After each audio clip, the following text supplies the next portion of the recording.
కాని ఏర్పాట్లు చేసుకున్నందుకు ఈరోజు ప్రజాపాలన పోవాలనా? దేనికి పోవాలని నేను అడుగుతున్నా. ఏమొచ్చింది, ఏమయ్యింది?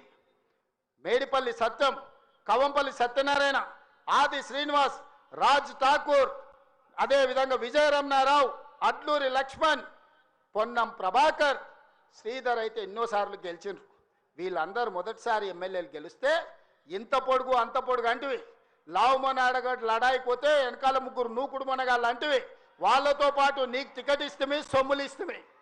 నీ నెత్తి మీద దరిద్రం ఉండి నీ బుద్ధి సక్కా లేక జగిత్యాల ప్రజలు బండకేసి కొడితే అది మా తప్ప. ఎమ్మెల్యేకి బండకేసి కొడితే ఎంబడే ఎంపీ టికెట్ ఇస్తే బొంద పెట్టిరు వాళ్ళు, అది మా తప్ప, పార్టీ తప్ప? ఏం తక్కువ చేసింది నీకు పార్టీ? ఒక్క ఏడాది నిన్ను నమ్ముకున్న కార్యకర్తల కోసం ఓపిక పట్టవా?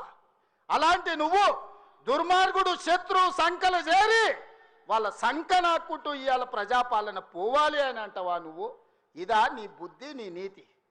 నేను ఇవాళ ఈ వేదిక మీద నుంచి పాపాల బైరోడు ఎందుకు రావాలన్నాయని నేను అడగదలుచుకున్నా. నేరెళ్ల దళితులను ఇసుక లారీల కింద తొక్కించినందుకు పాపాల బైరోడు రావాలా? ఖమ్మం జిల్లాలో గిట్టుబాటు ధర అడిగిన గిరిజన బిడ్డలకు బేడీలు వేసి నడి బజార్లో నడిపించినందుకు పాపాల బైరోడు అధికారంలోకి రావాలనా?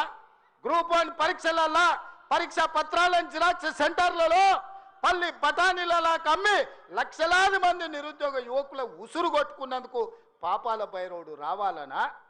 పండించిన పంట కొనుగోలు చేయక ఉరేసుకున్నట్టే అన్న పాపాల బైరోడు ఇవాళ రావాలనా? దేనికోసం పాపాల బైరోడు రావాలని నేను అడుగుతున్నా. 1,00,000 కోట్లు, 1,00,000 అంటే 1,00,000. ఈ రోజు కాళేశ్వరం మొత్తం చూసి వచ్చిన కడుపు మండుతుంది. నిజంగానే ఈ చట్టాలు ఇవి లేకపోతే ఆటవిక రాజ్యమే అయితే అడవిలో చెట్టుకు ఊరేసిన తప్పు లేదు. 1,00,000 కోట్ల రూపాయలు గోదావరిలో మంట కలిపినందుకు పేరు మారుస్తవి, ఊరు మారుస్తవి, అంచనాలు మారుస్తవి, 1,00,000 కోట్లు దిగమింగుతవి. కాళేశ్వరం అని కడితే 3 ఏళ్లలోనే కూలేశ్వరం అయిపోయింది. దీనికి చెట్టుకు ఉరేసిన పాపం లేని తప్పులు చేస్తే అయినా ప్రజాస్వామ్యాన్ని నమ్మే మేము ఈరోజు సిబిఐ విచారణకి ఇచ్చినాం తప్ప చెట్టు గట్టేసి కొట్టలేరు. అదే నిజాం సర్కార్ అయితే ఇట్లా తప్పు చేసిన వాళ్ళు ఊర్లో కోదండం వేసి లాగులో తొండలు ఇడిచి తిరిగింది కళ్ళగొట్టేటోళ్ళు ఇట్లాంటి తప్పులు చేసిన వాళ్ళు. కానీ కాంగ్రెస్ పార్టీ కార్యకర్తల ప్రభుత్వం మంచిది కాబట్టే ఈరోజు ఇవన్నీ చేయలేదు. ఇవి చేసినందుకు పాపాల బైరోడు రావాలనా? దేనికోసం రావాలి? మళ్ళా కొడుకును ముఖ్యమంత్రిని చేయడానికి, అల్లుని మంత్రిని చేయడానికి, సారాల్లో సోడా పోసేటోని రాజ్యసభ చేయడానికి, బిడ్డకు ఎమ్మెల్సీ చేయడానికి పాపాల బైరోడు రావాలనా? దేనికోసం రావాలయ్యా నేను అడుగుతున్నా. ఈ కరీంనగర్లో ప్రజాపాలన పోవాలంటుండు ఒక దళిత బిడ్డ అడ్లూరు లక్ష్మణ్, లేచి నిలబడి లక్ష్మణ్, ఒక దళిత బిడ్డను ఎమ్మెల్యేని కాదు ఇవాళ మంత్రిగా చేసినందుకు పార్టీ ఓడిపోవాలన్న జగిత్యాలలో ఇవాళ పొన్నం ప్రభాకర్ ఒక బలైన వర్గాల బిడ్డను మంత్రిని చేసినందుకు ప్రజాపాలన పోవాలనా? ఒక ఆది శ్రీనివాసును విప్పు చేసినందుకు ప్రజాపాలన పోవాలనా? ఓ విజయ రమణారావును విప్పు చేసినందుకు ఈరోజు ప్రజాపాలన పోవాలనా? శ్రీధర్ బాబు గారి నేతృత్వంలో నడుస్తున్న ఈ ప్రభుత్వం ప్రజాపాలన పోవాలనా? మిత్రులారా మీరు చెప్పండి. కరీంనగర్ జిల్లాలో 3 మంత్రులు 2 విప్పులు ఇచ్చినందుకు ఈ ప్రజాపాలన దిగిపోవాలనా? నీ ఒక్కనికి పదవి ఇవ్వకపోతే ఒక దళిత బిడ్డ అడ్లూరి లక్ష్మణ్ మంత్రి చేస్తే నువ్వు చూసి ఓర్వలేను అని నువ్వు అసలు మనిషివేనా? గింత అసూయ, గింత ద్వేషం ఎవరికైనా ఉంటుందా కడుపులా? ఇంతకాలం ముసుగు తొడుకొని బతికిండు, ఈ నాళ్ళకు ఆ ముసుగు తొలగిపోయింది. కడుపు నిండా విషమే. విషమున్నోడు ఇవాళ కడుపులో కత్తులు పెట్టుకొని కౌగిలించుకుంటారు. చూస్తున్నాం. ఆయన ప్రభుత్వం వస్తాడంటే ఈయనకు పదవి ఇస్తాడంట. నీకున్న ప్రతిపక్ష హోదా ఊడగొట్టకపోతే నా పేరు మార్చుకుంటా బిడ్డ కేసీఆర్.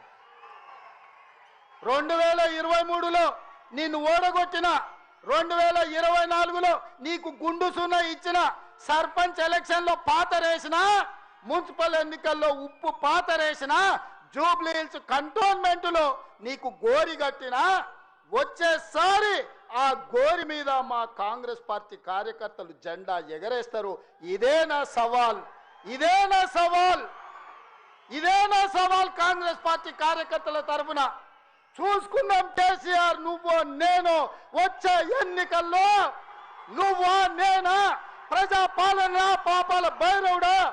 మా కాంగ్రెస్ పార్టీ కార్యకర్తల లక్షలాది మంది 10 ఏళ్ళు కేసులు కట్టుకొని జైలుకు పోయి ప్రాణాలు వదిలి ఊపిరి బిగబట్టి జెండా మోసి అధికారంలోకి వస్తే పాపాల భైరవుడు రావాలి, ప్రజా పాలన పోవాలి అని మాట్లాడడానికి నీకు సిగ్గెట్లొచ్చిందని నేను అడుగుతున్నా మనిషిని. అందుకే మిత్రులారా, ఈ ఆలోచన నుంచి నా మాటగా తీసుకోండి. ఎన్నికలు ఎన్నడొచ్చినా ఎప్పుడొచ్చినా ఒక్క మాట రాసి పెట్టుకోండి. చరిత్రల కేసీఆర్ గారు జగిత్యాలలో నిన్ను పాతరేసి 100 మీటర్ల లోతు గోతి తీసి పాతి పెట్టే కార్యక్రమం మా కాంగ్రెస్ పార్టీ జగిత్యాల కార్యకర్తలు తీసుకుంటారు. ఈ తెలంగాణ రాష్ట్రంలో ఈ ప్రాంతంలో ఒక చరిత్ర ఉన్నది. 94 నుంచి 2004 వరకు 2 సార్లు తెలుగుదేశం అధికారంలో ఉన్నది. 2004 నుంచి 2014 వరకు 2 సార్లు వైఎస్ఆర్ నాయకత్వంలో అధికారంలో ఉన్నది. 2014 నుంచి 2024 వరకు 2 సార్లు కేసీఆర్ నాయకత్వంలో ప్రభుత్వం ఉన్నది. 2024 నుంచి 2034 వరకు నేను మా మిత్రుడు మహేష్ గౌడ్ గారి నాయకత్వంలో ప్రజా పాలన ఉంటుంది. ఆనాడు వైఎస్ఆర్ డిఎస్ ఏ విధంగా అయితే 2 సార్లు పార్టీని అధికారంలోకి తెచ్చిండ్రో మళ్ళీ ఈరోజు చెప్తున్నా, అదే వైఎస్ఆర్ డిఎస్ నాయకత్వంలో ఎట్లయితే అధికారంలోకి వచ్చినామో ఈనాడు నేను మా మిత్రుడు మహేష్ గౌడ్ 2సార్లు అధికారంలోకి తీసుకొస్తాము, ప్రజా పాలనను ప్రజలకు అందిస్తామని చెప్పి నేను ఈ వేదిక మీద నుంచి చెప్పదలుచుకున్నా. చరిత్ర పునరావృతం చేసే బాధ్యత మాది, చరిత్ర నిర్మించే బాధ్యత